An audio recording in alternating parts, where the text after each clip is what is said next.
action. Okay, let's make sure I'm recording that. Let's make sure I'm sharing the right screen. Okay. Hi, everyone. This is Makayo. I'm doing a walkthrough for Lab 2. This lab, we looked at interacting with data and symbology, and we changed the symbology of some of our layers, and it led to some really interesting maps. So let's get into it. So number one asks us to open a new project and then connect to the Lab2 geodatabase in the catalog tab. Okay, so we did that a little bit in class, but just in case, we can go to view, then catalog pane, and it'll open up our catalog folder right here. So we're asked to connect to the Lab2 geodatabase. So you'll remember from last week, we did a right click on folders to add folder connection. We're gonna do the same thing from last week, but just on the databases folder right here. So we right click, add database, and I had it in my downloads. Here's the extracted folder. And this little cylinder shows us that this is a geodatabase. So then I have that selected, I press OK. And if I look below, cool. We've got this populated. So I'm gonna add the shapefiles folder that we downloaded from Canvas as well. So then I'm gonna add folder connection, and I've got shapefiles right here. I'm gonna press OK, and shapefiles is down here, and we've got our ski area boundaries. So your geodatabase right here is gonna look a little bit different. This is from the lab earlier in today. So that's okay if this looks different. But we're asked to add these on. So we're gonna right click and then add to current map. We're gonna right click that, add to current map. We're gonna right click that one, add to current map, right click this one, and right click this one. And then we're gonna right click this one. So again, you can click and drag these onto your map. I just prefer to right click and then add them to current map. Either way works. It's just whichever one is more comfortable for you. So, okay, that was number one. We've connected, we've loaded data. Yep. And then we did. Okay. So number two asks us to load the data. Number 2A asks us to export the ski area boundary shapefile from the shapefiles folder and add the shapefile to the geodatabase to have all features in the same location and format. Okay, so that sounds a little bit complicated, but we got this. So let's minimize those first so I can keep track of them better. All right, so we're asked to export the ski area boundaries. So I added 2 of them again. It's okay. So to export this, we can right click, go down to data, export features, excuse me, and then our output location is going to be, our GEOG 3100 Lab2 geodatabase right here. So I'm just gonna click it once and then click OK. So the output name will be ski bound. Be careful with putting spaces after these. So I think if I did that, yep. So if you accidentally, or if you have the habit of typing or hitting the spacebar after finishing typing something, Arc will read that empty space as an error and won't let you proceed. So then all you need to do is to fix that is just delete that extra space and Arc will stop shouting at you. Okay, so our output location, input features, output name, we don't need a clause. Let's click on OK. Cool. So then we're asked to remove ski area boundary shapefile feature from the map for 2B. So then not our ski bound, but our ski area boundaries lab 2. So then we can right click and remove that. And we're good. All right, let's move on to number 3. Number 3 says to change the base map to terrain with labels. All right, so we're editing our base map right now. So the base map can be found under the map banner up top. And then when you go to the right, here's the base map. We need a terrain with labels. Okay. And then we're told to adjust the transparency however we wish. So, okay, we'll start with the hillshade. Yeah, we'll do that. So then world terrain base, that's that. And then world terrain reference is the names. Cool. So I know from doing that, so just deselecting and selecting the maps and cycling through what changes when I turn them off, I want to edit the transparency of my hillshade first. So then while I have hillshade selected in my contents panel, I go to appearance, and then here's the transparency. Ooh, here's the transparency percentage and a little slider for it. So as always, for me, I like a nice little 40%-ish for doing that. It softens everything a little bit, and yeah, it just looks good to me. So then that's 3 and 3A. We adjusted the transparency of the base map. All right, let's move on to number 4. Number 4 asks us to customize the symbology for each layer to differentiate between the features. So we're gonna do a little bit of editing for our symbology. So we're going to start with 4A. We need to symbolize the trails feature using unique colors based on the hike difficulty field. All right. So here's trails. If we right click it and then scroll down to symbology, we can do those edits on this panel that opens up on the right hand side. So we need unique colors. So we are going to change our primary symbology. So we're going to select unique values, and then we're going to change field 1. The field 1 is kind of what's telling ARC kind of where to pull the information from that we're using for this. So then we want hike difficulty. Yep. So then we select hike difficulty, and we can see that we've got high, minimal, and moderate, and all of the values. We don't want all of the values. So if we right click in this box, we can remove it. And we're left with our minimal, moderate, and high. Okay. So then let's talk about formatting. Sorry, my voice is going. So we have a hike that is highly difficult. We have a hike that is minimally difficult, and we have hikes that are moderately difficult. So when you think about minimal, like minimally difficult, easy, what colors spring to mind? So for me, easy is like a light blue, a green, maybe a very light yellow, but that's kind of pushing it for me. So then I'm gonna pick, what's a good green one? I'm gonna pick medium apple because I've never used that color before.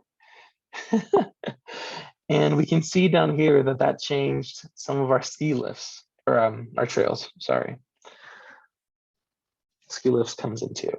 Okay, so we have our green minimal and then moderate. So then kind of going along with that same thought process, what colors are moderate? Like things that can communicate moderate danger or moderate severity.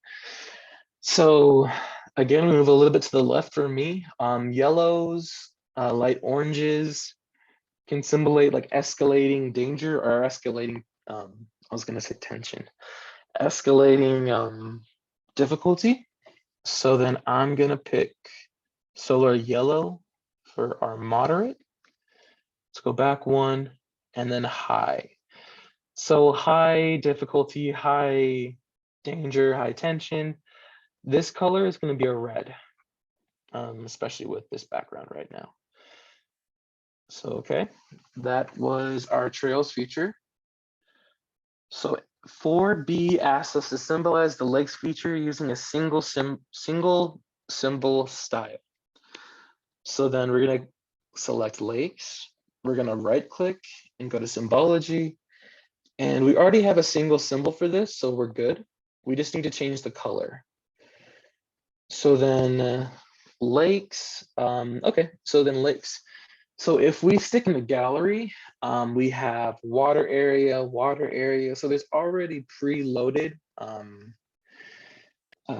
styles of color that we can select for this. Or we can just change the color right here. So I'm just going to change the color to a darker blue. Let's go creation blue. Apply. And oh no, our links aren't showing.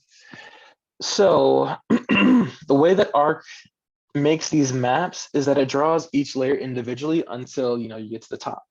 So then looking at our drawing order, we see that we've got the world hill shade and world terrain base on the bottom. So the hill shade would be our hill shades right here. Our world terrain base, those were the rivers and things like that. And then above that, we have lakes. But above that one, we have Salt Lake County. And Salt Lake County is this massive polygon right here that it's kind of taking up a lot of space. So we can first toggle this off to see where the lakes are within this polygon. And there's a pretty good amount of them. So let's retoggle this on, and then we can left click lakes and then drag it up once. And then that tells Arc to draw lakes above our Salt Lake County polygon right here. So then we can do that for any layer. And then it's especially good when we're working with maps that have multiple layers because you have lots of different information, and then trying to prioritize or show which part of the information is important can be difficult when you have so many different moving pieces. But by editing transparencies and the drawing order, it allows us to have cleaner maps. So this is important to know. But yeah. So that's lakes, that's 4B. Let's go to 4C. 4C asks us to symbolize the ski area boundaries using unique colors for each polygon. So then our ski area boundaries are in this bottom right-hand corner of the map. So let's zoom in a little bit. And we can see right now that we've got the same blue color for each of them. Kind of boring, and you can't really distinguish between each of these resorts. So then we can tell Arc to name these through the Symbology as well, Symbology tab as well. So then that would be the ski area boundaries, that'd be my ski bound, Symbology. And then here, we're asked to use unique colors again. So we'll select unique values. And field 1 is name. It's perfect. And then right now, all the other values that are on the attribute table haven't populated. So to make our populate this box, we can select add all values right here. And this adds our ski areas and resorts. So we don't want all of the values. So again, we're going to right click that and remove it. And cool, that's our ski boundaries. Then we need to symbolize our ski lift feature using unique widths and shades of black and gray based on ski lift capacity. Okay, so we're doing the same thing again. So we're gonna right click on ski lifts. We're gonna go to Symbology. We're gonna go to unique values because we're trying to get different values for this. And then we're gonna change our field 1 because we're not looking for resort, we're looking for capacity. So then, okay. So we have a null value up top. We have 2s, 3s, 4s, and all of the values. Before we proceed, we can get rid of these, right click and remove. And we'll keep null for this example, just cause. So then, okay, so we're asked to use different forms of black and gray for this. So we can left click this line right here, go to color, and I'm just gonna select black. The line width, what'd be a good line width for this? I picked 2. And cool. We can see that this popped up right here. Let's go back. Let's look at number 3. So then we're gonna choose a gray. And then I'll just keep it uniform, increase it by 1. All right, one more. So then this will be another gray. Is 4 too big? This is what we're trying to show. So that's okay. I'll do some reordering of this in a little bit though. But okay, so that's 4D. We've got blacks and grays with unique widths and shades. We're asked to add labels to the ski areas. So then to do that, we can right click on ski bound or whatever you named it. Go to label and cool. Our snowbird in ski summer resorts, Alta ski area, Solitude Mountain, and Brighton ski resort pop up. All right. So then don't worry about ordering or the placement of the labels. We're going to be fixing that next lab. So then for this lab, this is perfect. We're displaying our trails. We have our ski lifts separated based on capacity with differing blacks and grays. So, okay. So that's 5. Then 6 asks us to export a simple map displaying the area around the 4 ski resorts. So this is good. So let's go to insert under our insert banner right here. Let's go to new layout. Let's select letter. And then let's go to insert tab again, map frame. And then let's select the map that we've been working on this lab. So then we make that one like that. And cool. So I have my map right here. It fits, but I don't think this is like the best extent I can get for it. So then I'm gonna right click this map frame, select activate, and then I'm gonna use a trick that we used in week 1. I'm gonna right click on our ski area boundaries and then zoom to layer. That looks so much better. Like it just looks better. And this is the best possible extent we can have for this. So that's good. Now we just need to add our basic map stuff. So then we need to add a north arrow, and I'll add that down here. We need to add a scale bar. I'll add this one right here. A little bit more, please. Yes, perfect. So as always, try to get multiples of 5, 0, 0.5, 1, 2.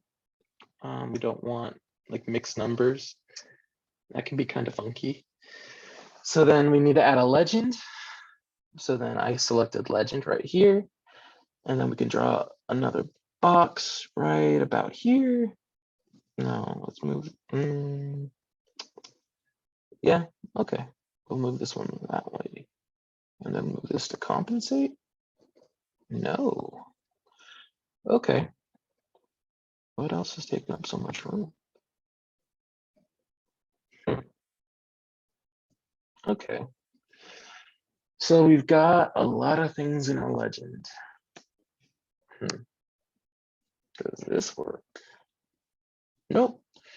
So then this is kind of another thing to take note of. You want to make sure that you leave yourself enough room on the top and bottom for your title. So right there, I kind of backed myself into a little bit of a corner because I didn't leave enough space for a legend. And we do have a lot of things on this legend, so let's get rid of lakes. Boop. Nope. Okay, we'll make this smaller. Too small. So then, sorry, this is part of the fun for me as figuring out like the best way to display these maps. So I have fun with them, but yeah. So then we move everything up. And then as always, for this lab, don't worry about your legends. I'm gonna fix them right now, but we go over how to fix them next week.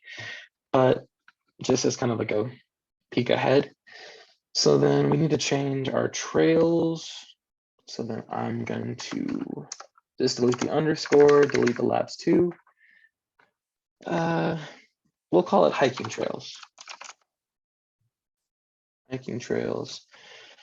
And then if we go under here and then double click, we can add a space for hike difficulty, much better. Ski lifts, I'm just gonna delete all of that and then go ski lifts. Okay. We're gonna delete the lab 02 for lakes and the underscore. For ski bound, ski resort boundaries. And we do not have that on there. Okay, yeah, we do. Nope, this one. So we're gonna delete lab 2.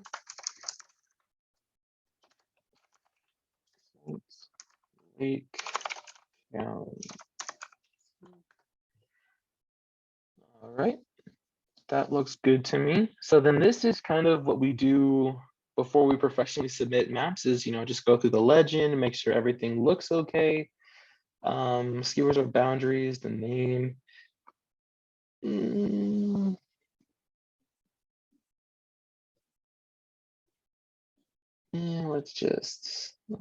can I? Nope, just kidding. All right, let's just go back. Okay, so then we're gonna add a title. I have this graphics box up here. So then we have rectangle text, polygon text, or straight text. I'm gonna pick rectangle text. Yes. And then I'm gonna draw a little rectangle up here.